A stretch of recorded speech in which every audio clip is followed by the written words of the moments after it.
Golconda, a tall tale. Tall tale. Inscribed in the scrolls of the past, I am the tale that's meant to last. Kingdoms and empires rise and fall. I am the keeper of it all.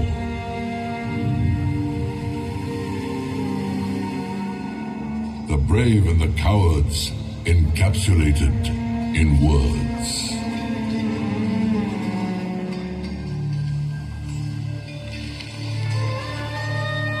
The rise of dynasties and their fall.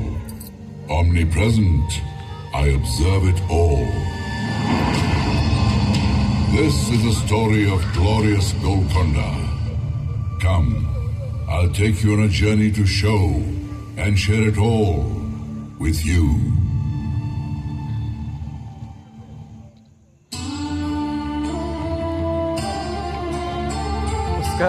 Fort Golconda.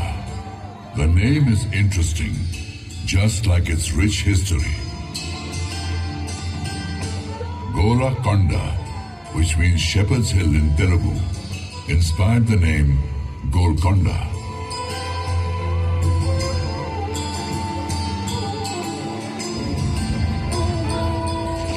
Next to it was a small village settlement named Mangalavaram. Adjacent to it was a huge mountain on which lies Golconda. Constructed in the medieval period, this is one of the strongest forts of the Deccan, and it played a pivotal role in shaping the politics of the region.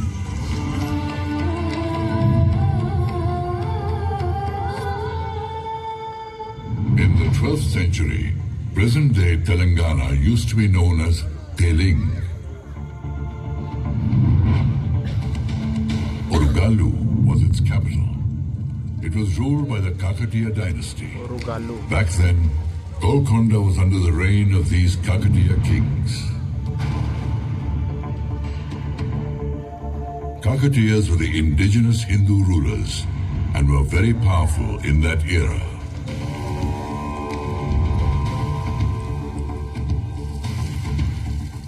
Their fame spread across many countries and started attracting foreign invaders. In these circumstances, Kakatiya king Pratap Rudra took a bold decision to defend his kingdom.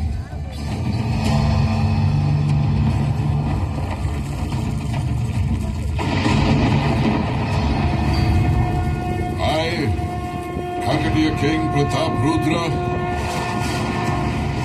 hereby decree the further fortification of Golconda Fort.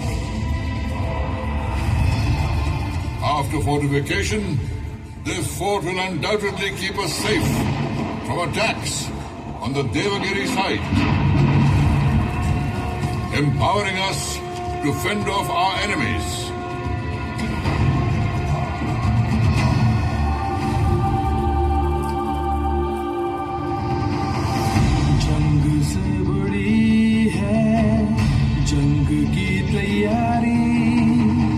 एकजुट रहेंगे तो पड़ेंगे हम भारी।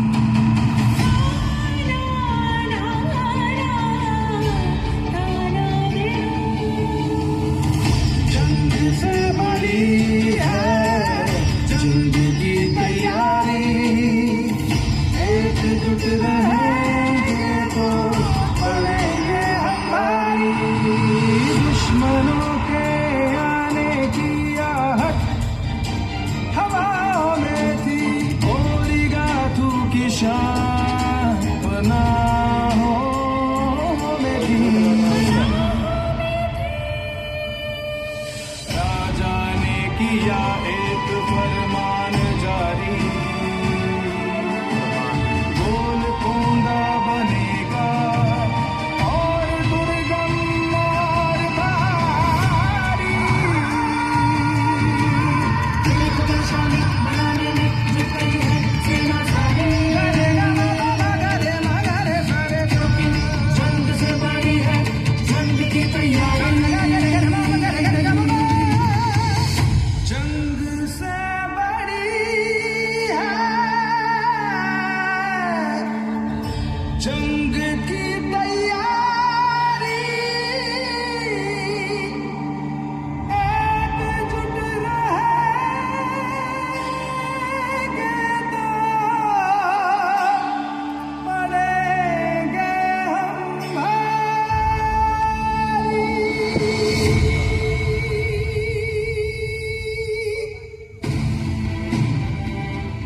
Kakatiya rulers fought with great bravery and valor for many decades to defend Warangal and Golconda. At the end of the Kakatiya kingdom, brave native rulers like Musunuri Pralyanayak fought courageously and drove the invaders from his kingdom.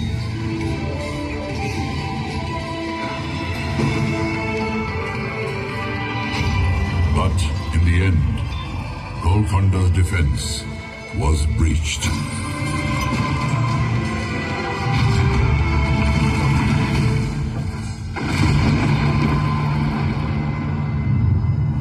Time took a momentous turn. Alauddin Hassan Bahman Shah, a viceroy of the Delhi Sultanate, laid the foundation of the Bahmani Sultanate in the Deccan.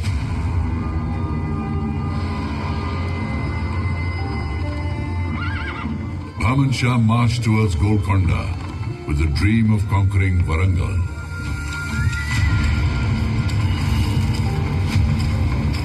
But he was confronted by Musunuri Kapayanayak, successor of Warangal ruler Pralyanayak.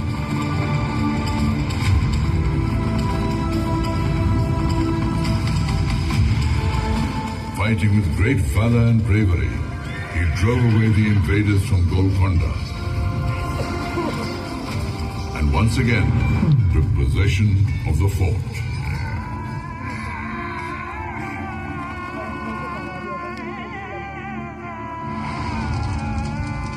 After 2 decades had passed, Rechirla Padmanayak King Annapota Nayak killed Musunuri Kapayanayak with the help of the Bahmani army.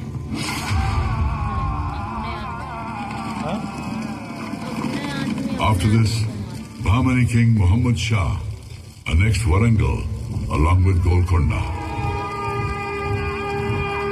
Thus, the dominance of the Hindu rulers in Golconda and Warangal was ended.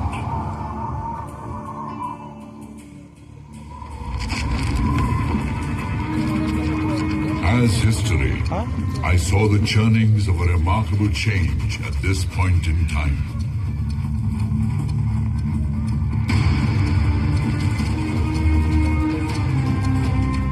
The 14th Bahmani King Muhammad Shah's royal court is giving a warm welcome to Quli Qutb Shah from the Persian city of Hamdan.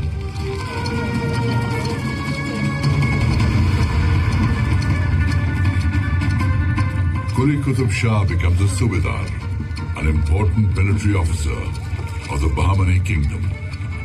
Impressed by his working style and abilities, he is made Qutbul Mulk, or governor of Telangana, within 7 years.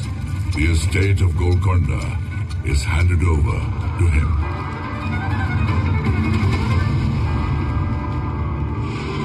Golconda etches a new signature on the pages of time. Bahmani rule ends. Quli Qutb Shah proclaims himself the Sultan of Golconda.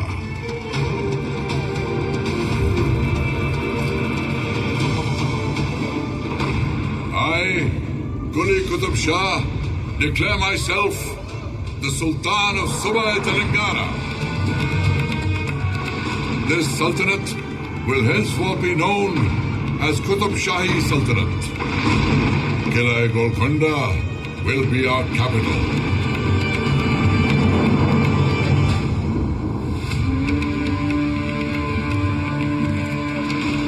With Sultan Quli Qutbul Mulk, the foundation of the Qutb Shahi Sultanate was laid in Telangana. Sultan Quli made Golconda his capital, beautified the fort, and named it Muhammad Nagar.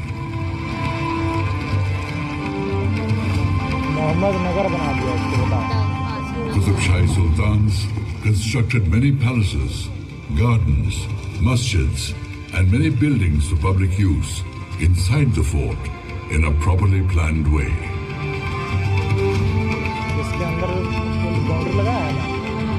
Spread over a radius of 7 kilometers, The fort has 8 gates. Ahead of the entrance gate, Bala Hisar, is the Diwan-e-Khas and the court. Beyond that lies the Sultan's residence and the Queen's palace.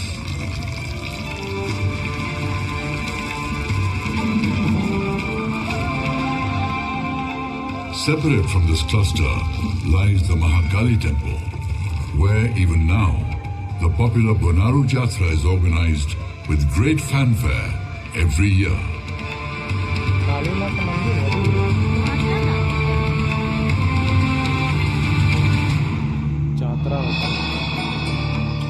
After Sultan Quli, his third son, Jamshed Quli Qutub Shah, became the Sultan. He had a long drawn-out conflict with his younger brother, Ibrahim Quli, who had to take refuge under the Ram Rai of the Vijayanagar Empire.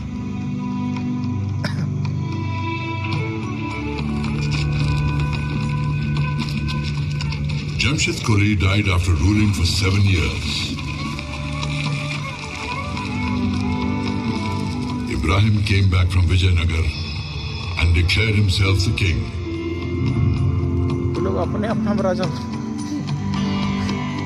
A lake was constructed during his reign. The lake was named Hussain Sagar after his son-in-law and the renowned Sufi saint Hussain Shah Wali. Ibrahim Quli started the expansion of Golconda beyond Musi River, and his son Sultan Muhammad Quli completed this expansion.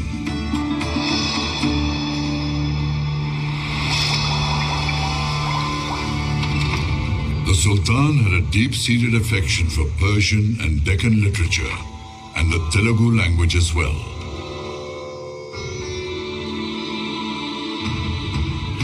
He was the first ruler to patronize Telugu education in Golconda. Telugu poets Adanki Gangadhar Kavi, Kandukuri Rudra Kavi, and many other Telugu poets recited poems in his royal court. He appointed Adanki Gangadhar Kavi as the Telugu poet laureate of his court. In Telugu literature, Sultan Ibrahim is known as Maliki Bharam.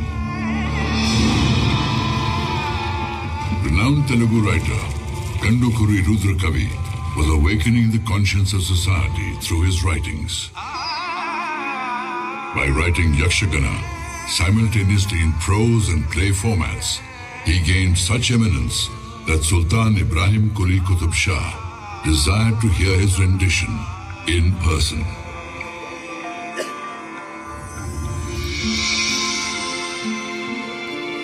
Ibrahim Quli was blessed with a son named Muhammad Quli. In his young years, Muhammad Quli met Bhagmati of Chinchalam village, which is across the Musi River. Both of them fell deeply in love.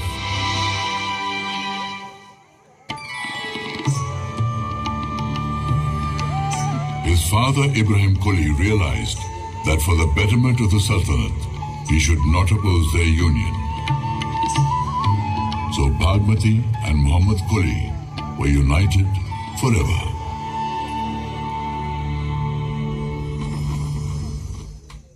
Ibrahim Quli Qutub Shah passed away.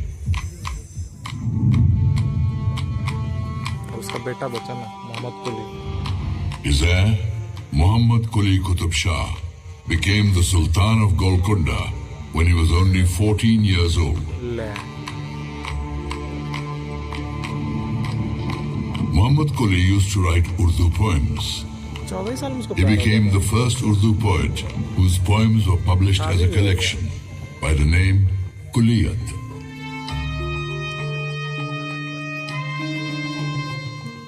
The Isfahani style of architecture influenced the creation of Hyderabad. The world-famous Charminar was built in 1591 CE amidst the Char Kaman Plaza.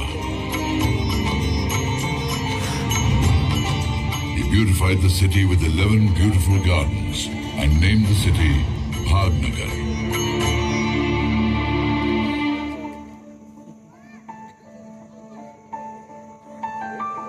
A spectacular light. Where is it emanating from? Has a mountain of light ascended on earth? Yes, it's true.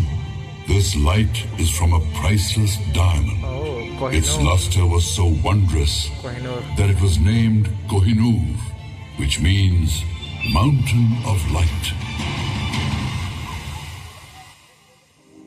चश्मे बदू अल्लाह का नूर शामिल उसमें ज़रूर है.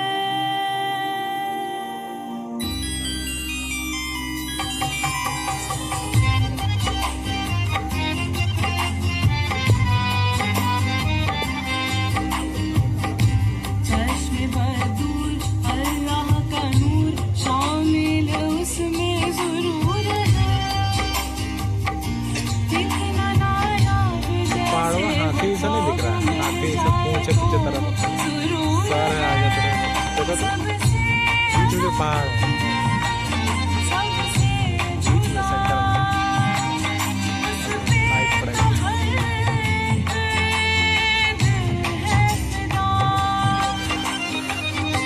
दुनिया जहां जिसकी कुर्बान शाने हिंदुस्तान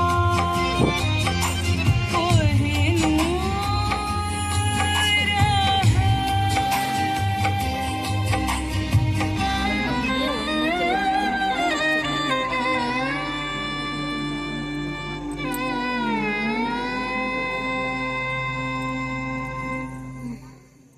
अब अंग्रेज आएगा, अब अंग्रेज आएगा.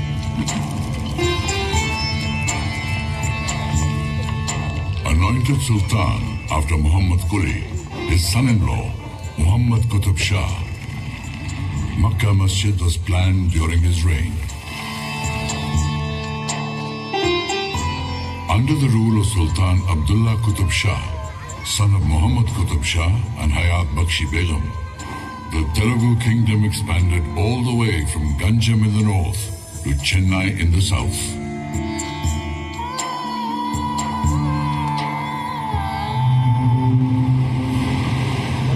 Meanwhile, Aurangzeb, the son of the Mughal Emperor Shah Jahan, marched from Delhi and became the governor of the Deccan, waiting for an opportunity to attack Golconda.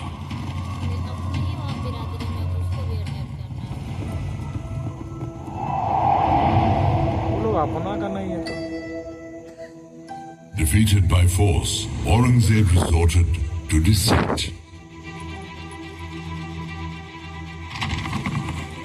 One of Sultan Abdullah Qutb Shah's trusted men betrayed him.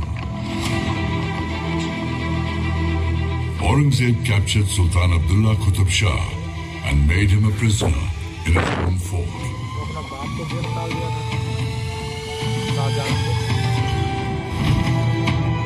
Abdullah Qutb Shah's mother, Hayat Bakshi Begum, strategically proposed a treaty to Aurangzeb.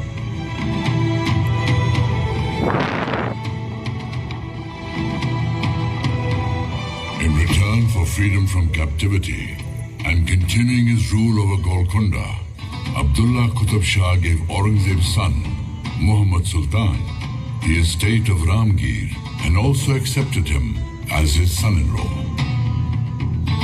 वो शादी करवा दिया, अपने बेटे से शादी करवा दिया. Abdullah Qutb Shah passed away in 1672. His son-in-law, Abul Hassan, popularly known as Tana Shah, was made the Sultan of Golconda. किसको बनाया? Abul Hassan appointed able Hindu ministers to important posts in the government.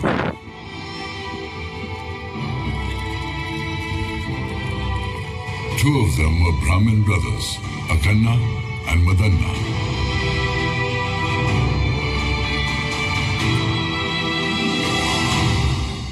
Maratha ruler Chhatrapati Shivaji Maharaj visited Golconda twice during the reign of Abul Hasan.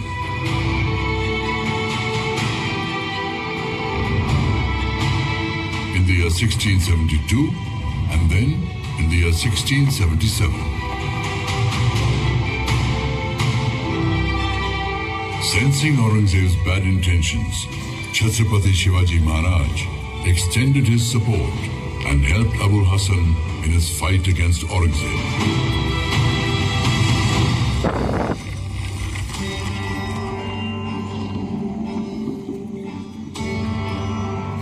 Sultan Abul Hasan communicated directly with his people.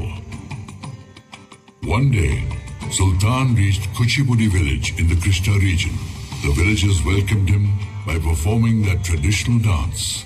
The Sultan was overjoyed and named the dance Kuchipudi.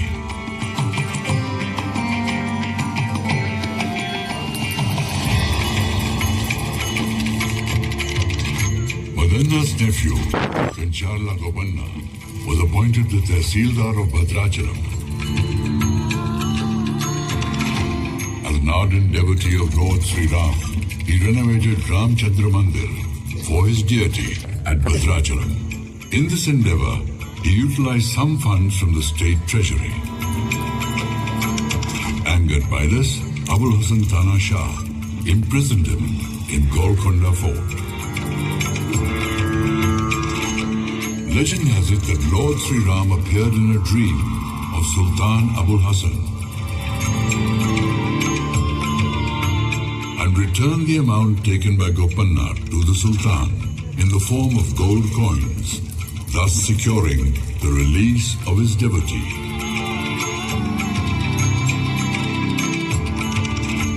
Since then, Kancharla Golconda has become famous as Bhakta Ramadasu. This unique story of devotion to Lord Ram is now part of the folklore in southern India.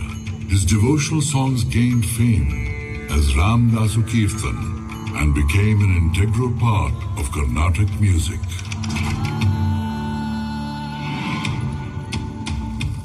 The fact that Abul Hasan Tana Shah was helping Bijapur fight the Mughals and was also appointing many Hindu ministers was enough to enrage the Mughal Emperor Aurangzeb.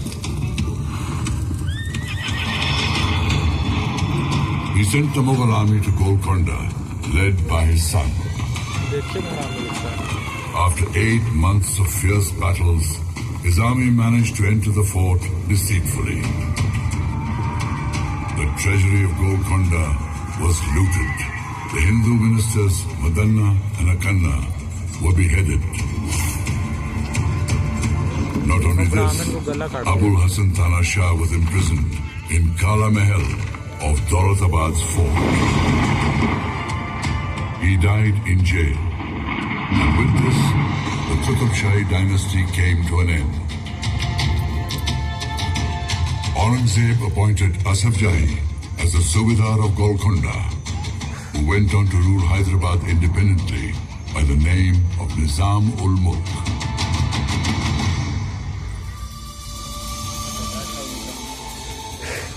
Once the symbol of pride and regal opulence, Golconda's walls, minarets and buildings were riddled with wounds inflicted by the Mughal rulers. However, the truth is that time heals the deepest wounds. Royalty had its time, but centuries passed and India became independent. In September 1948, Hyderabad and Golconda were freed from Asaf Jahi's rule. Independent India's federal system of governance once again gave Golconda the opportunity to smile.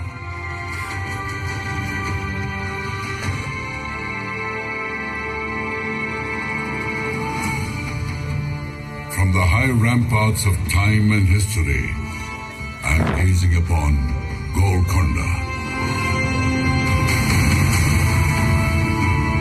Looking from the pages of the past, once again I see a smiling Golconda.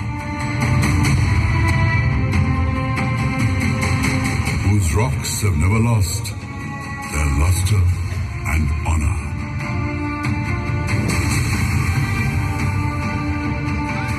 Golconda, whose crimson red dawn awaits the first shining rays of the sun,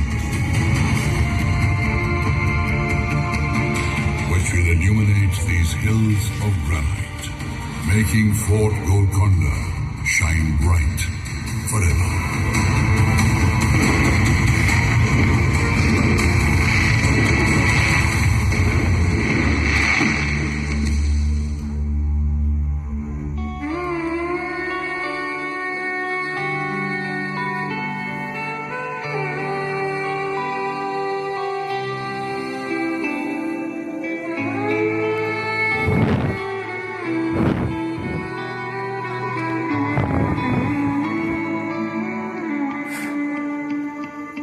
तेरे सीने